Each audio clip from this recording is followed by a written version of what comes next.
याद आती है मुझे एक छोटी सी घटना। युधिष्ठिर अज्ञातवास में छिपे हुए हैं। वेशभूषा बदल रखी है, किसी को पता नहीं कि वह कौन है। युधिष्ठिर कुट्टी के सामने बैठे हैं। भीम एक कोने में बैठे कुछ सोच रहे हैं। एक भिखारी आता है और युधिष्ठिर से भीख मांगता है।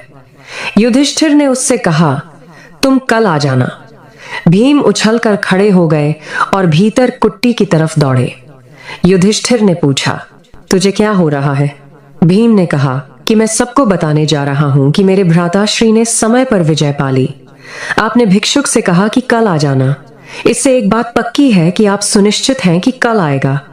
इसलिए मैं जरा गांव भर में खबर कराऊं कि मेरे भैया ने समय पर विजय पाली है। युधिष्ठिर भागते हुए उस भिखारी के पास पहुंचे, उसे रोका और कहा, तू आज ही ले जा, क्योंकि कल का सच कहां भरोसा।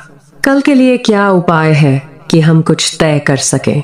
जो ठालता है वह अपने को धोखा देता है।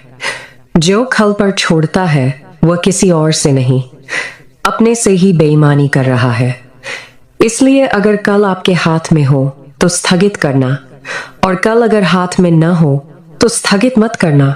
अगर स्थगित ही करना हो तो कल के लिए बुराई को स्थगित करना, क्योंकि कल कभी नहीं आता। क्रोध आए तो कहना कि कल करेंगे। चोरी करनी हो तो कहना कि कल करेंगे। फिर तुमसे पाप हो ही नहीं सकेंगे, क्योंकि कल कभी नहीं आता। जो कुछ भी ठीक करना हो, शुभ करना हो, वह अभी कर लेना। अगर उसे कल पर टाला तो यह भी नहीं हो सकेगा। जिस आदमी ने कल में अपने स्वर्ग को देखा है उसका आज नरक होगा, इतना पक्का है, क्योंकि कल तो आएगा नहीं। जब भी कल आएगा आज होकर आएगा। अगर तुमने यह गलत आदत सीख ली कि तुम कल में ही नजर लगाए रहते हो तो तुम आज को सदा गंवाते जाओगे। जब भी आएगा आज आएगा, जो भी आएगा आज की तरह आएगा। तुम्हारी आंखें अगर कल पर लगी रहेंगी तो तुम जो मिला था उसे कभी न भोग पाओगे। जो तुम्हारे हाथ में रखा है उसे देख ही नहीं पाओगे।